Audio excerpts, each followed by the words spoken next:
만물보다 거짓되고 심히 부패한 것은 마음이다. 누가 능히 이를 알리요마는 누구도 사람의 마음을 모른다는 거예요. 자기도 자기 마음 몰라요. 그러나 하나님은 아십니다. 하나님은 중심을 보시죠. 인간은 외모를 봅니다. 하나님을 속일 수 없습니다. 여호와는 심장을 살피며 폐부를 시험하고, 그리고 하나님께서는 이제 각각 그 행위와 그의 행실대로 보응을 하십니다. 오늘 이 말씀을 통해서 마음의 평안을 얻는 방법, 마음의 평안을 얻는 방법이란 제목으로 말씀을 전하려고 합니다.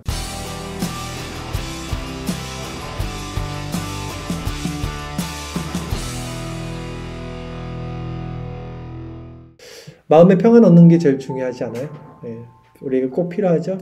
자, 살면서요, 제가 이런 묵상을 이번 주에 했어요. 목욕을 하다가 갑자기 어떤 묵상이 떠올랐냐면, 내가 다른 사람에게 고통을 주면서도 정작 나는 모를 수도 있겠다라는 생각이 들었어요. 이 사람은 고통을 받아요, 나 때문에. 근데 나는 몰라, 고통을 주는지. 그러면 나 때문에 고통을 받는 저 사람이 불쌍한가? 아니면 고통을 주면서도 고통을 주고 있다는 걸 모르는 내가 더 불쌍한가? 갑자기 이게 생각이 나는 거예요. 누가 더 불쌍한 사람일까?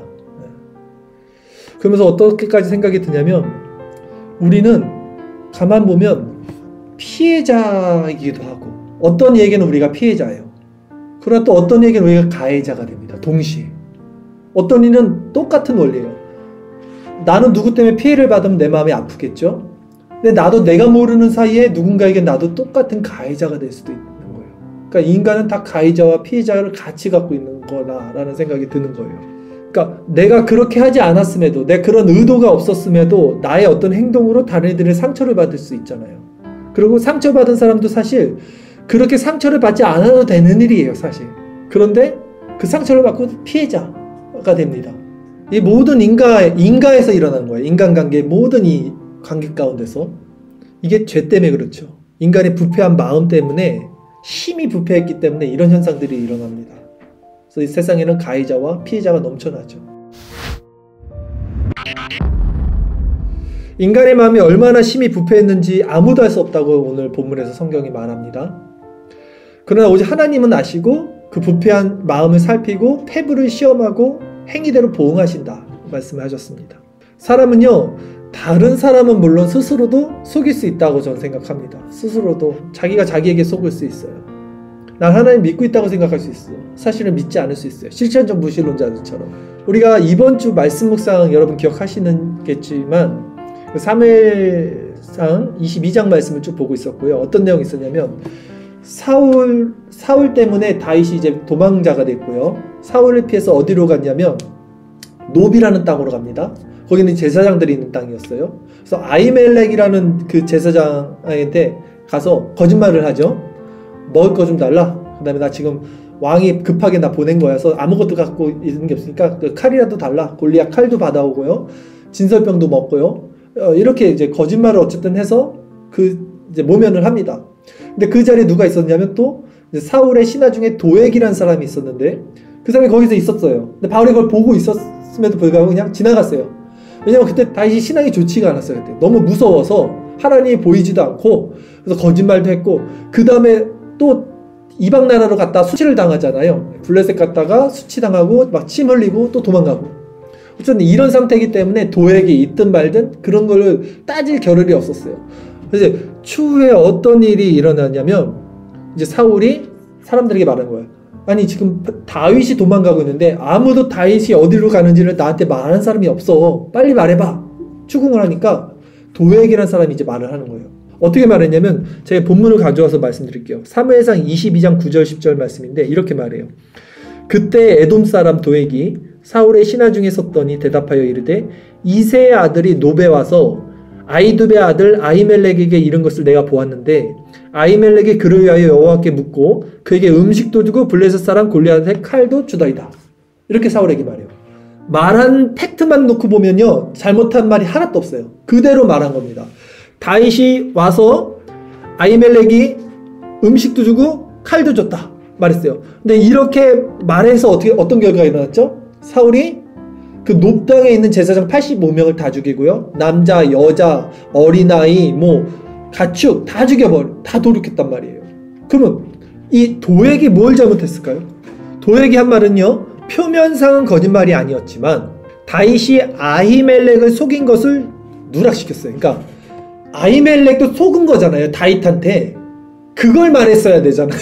이 아히멜렉이 속았어요를 말하고 이걸 내용을 말해야 되는데 아히멜렉이 속았어요를 말 안 하고 내용만 말하니까 그 속인 것을 누락시킴으로 사울로부터 간접적으로 그를 죽이게 만드는 여지를 제공한 거예요. 이게 도액이 잘못한 거예요. 인간은 부패한 내면 안에 악한 의도가 있어 거짓말을 하지 않아도요, 그 어떤 내용을 간과함으로 상대편을 오해하게 만들어 해를 끼칠 수 있습니다. 다시 한번 말씀드릴게요. 인간은 부패한 내면에 악한 의도가 있어서요, 자신은 거짓말을 하지 않아도 그 내용 자체를 살짝 왜곡시키거나 뉘앙스를 주거나 어떤 이런 표현을 함으로써 상대편으로 오해하게끔 만들어요. 간접적으로. 쉽게 말해서 손 안 대고 코 푼다 그랬죠, 제가. 자기 손에 피 안 묻히고 죽이는 그런 지점을 가지고 있는 거예요, 인간들이. 그러나 사람은 속일지라도 하나님은 속이지 못한다. 성경은 말합니다. 자, 이 마음이 우리 안에 없을까요, 그러면? 이 마음? 저는 이번 주에 이 본문을 통해서, 말씀 묵상 통해서 이 마음을 계속해서 제 자신을 비춰보니까, 와, 막 차고 넘치는 거예요, 이 지점들이. 그 전에는 드러나지 않은 죄니까, 나는 잘못한 거 없어. 난 사실만을 말했어. 라고 했지만, 잘못하지 않았던 것에 있어서 내가 간과하고 내가 적극적으로 참여하지 않은 그 수동적인 모습을 가지고 남들이 피해보는 걸 알면서도 내가 그렇게 행하지 않았던 것들 드러나고요. 또 내가 사실대로 말했음에도 불구하고 그 사실이 말하고 있는 진짜 그 핵심 상황을 빠뜨리거나 의도적으로 그거를 조금 축소시키거나 아니면 방향을 살짝 왜곡시켜서 듣는 사람들로 하여금 다른 지점으로 생각할 수 있는 여지를 열어뒀음이 또 발견되더라고요. 와, 인간의 마음이 이렇게 부패했구나를 보게 됐습니다. 자, 그러면 도액만 그러냐? 아니요. 다윗은 어떻습니까? 다윗도 한번 제가 읽어드릴게요. 사무엘상 22장 21절 이하 말씀 보면, 사울이 여호와의 제사장들 죽인 일을 다윗에게 알림해 다윗이 아비아달에게 이르되 그날에 에돔 사람 도액이 거기 있기로 내가 반드시 사울에게 말할 줄 내가 알았노라. 내 아버지 집에 모든 사람 죽은 것이 나의 탓이로다. 그러니까 도액이 그 자리에 있었던 걸 다윗이 알았는데 이게 나중에 큰일이 일어날 수도 있겠다는 걸 알았다는 거예요. 근데 간과했어요. 왜? 그 말 안 한다고 자기에게 누가 추궁하거나 자기 죄는 아니거든요. 그냥 못 본 척하고 넘어가는 거예요. 누군가 고통을 당했을 때 슬그머니 못 본 척하고 지나가도 형법상에 그 사람에게 죄를 물지는 않잖아요. 양심상의 죄가 묻겠지만. 근데 우리가 일상 살면서 그런 모습들이 얼마나 많냐는 거예요. 네. 못 본 척하고 지나가고 내일 아니야. 특히 오늘날 시대 어떻습니까? 괜히 참견했다가 손해보니까 그냥 땅에 떨어진 거 아무것도 듣지 말고 어떤 사람 있어도 도와주지도 말고 이게 요즘 시대잖아요. 근데 그런 모든 수동적인 거나 간접적인 것도 우리 안에 있는 죄의 여파로 일어난다는 것을 저는 말씀을 통해서 깊이 생각하게 된 거예요.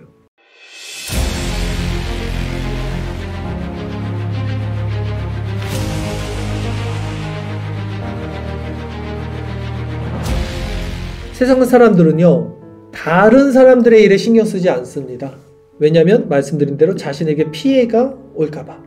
그렇죠?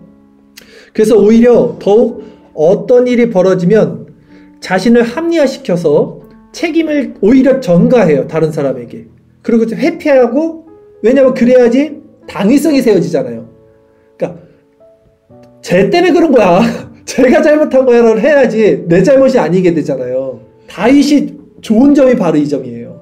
지금 다윗 같은 경우는 이게 다 드러났을 때 어떻게 되냐면, 야, 사울 진짜 나쁜 사람이다. 어떻게 저렇게 하냐. 그리고 또 어떻게, 도액은 진짜 죽여야 돼. 저 도액이 진짜 나쁜 놈이야. 이렇게 말해야 되는, 우리는 그렇게 말해요. 그게 사실이고요. 도액이 나쁜 놈이 돼야지 다윗 자기가 착한 애가 되는 건데, 다윗은 그렇게 하지 않았어요. 내가 나쁜 놈이구나. 내가 그걸 간과했어. 내가 봤지만 못 본 척 했잖아. 자기가 자기 죄로 회개하잖아요. 그리고 뉘우쳤다 그랬어요. 돌이킨다 그랬어요. 이게 얼마나 지금 제가 말씀드린 게 중요한지 몰라요. 이 지점이요. 세상 사람들은 이건 눈에 보이지도 않아요. 누가 죄라고 말하지도 않습니다. 우리 스스로도 속아요. 그냥 그 정도는 괜찮아. 스스로 속아요. 근데 하나님은 속일 수 없어요. 하나님 우리 패부를 감찰하시고 중심을 보시고 우리 행악으로 우리를 심판하신다고 그랬어요. 자, 성도는 이렇듯 다윗처럼 자신의 소극적 방관을 통해서 노베 제사장 학살 사건의 원인과 책임을 사울과 도액에게 돌리지 않고 자신 안에 있던 모습을 발견하는 그런 자들이 돼야 되는 거죠. 이렇듯 문제의 원인과 답을 외부에서 찾는 게 아니에요. 우리들은 항상 내 자신에게 찾아야 돼요. 그래야 더 이상 피해자도 가해자도 생기지 않게 됩니다. 이 지점에서 문제의 원인을 항상 우린 핑계를 대요. 저 사람 때문에 그래, 쟤 때문에 그래. 물론 그게 맞을지라도 우리가 그 문제를 봤을 때는 그 문제를 생각하는 내 안의 죄성이 문제예요. 내 안을 봐야 된다고요. 그 사람의 잘못은 하나님이 심판하시는 거예요. 선악간의 심판은 하나님이에요. 재판장은 하나님이 숯불을 그 위에 올리는 거예요. 우리는 원수까지 사랑해야 되고 원수가 줄이면 먹이는 거예요. 내 안에서의 화평이 있어야 되는 거예요. 이 지점이 있어야 되는 거예요. 그러니까 모든 잘못은 내 탓이로다. 그 불교에서도 말하잖아요. 내 안의 죄성으로 말미암아 그걸 봐야 됩니다. 그래야지 내가 더 이상 뭐가 안 돼요? 피해자가 안 돼요. 그리고 내가 피해자가 안 되면 똑같은 마음으로 어떤 사람이 어떤 문제를 일으켰을 때 그래 내가 알지는 못하더라도 나의 모르는 그것으로 말미암아 누군가는 힘들 수도 있었겠구나. 누군가는 내가 그냥 했던 돌에 개구리가 맞아 죽은 것처럼 힘들 수도 있겠구나. 그러면 자신이 가해자라는 걸 아는 사람들은 그냥 또 자기를 점검하고 마음이 낮아지고 그들을 용서할 수 있게 되는 이런 지점으로 가게 되는 겁니다. 이것이 마음의 평안을 얻는 방법이에요. 오늘 설교 제목이 마음의 평안을 얻는 방법이었는데요. 그분의 온유하고 겸손한 마음을 우리에게 배우라고 하시는 거예요. 온유하고 겸손한 마음을 배워서 마음과 생각을 우리가 지켜지면서 모든 문제를 외부가 아닌 내면에서 바라보고 나아가 주변에 고통받는 자들이 있다면 방관자가 되지 마십시오. 긍휼한 마음으로 돌볼 수 있는, 그래서 그리스도를 닮은 선한 양심을 가진 자가 되게 해달라고 우리는 기도드려야 합니다. 이게 우리 본성으로 할 수 없어요. 우리 본성은 절대 이걸 따라가지 않아요.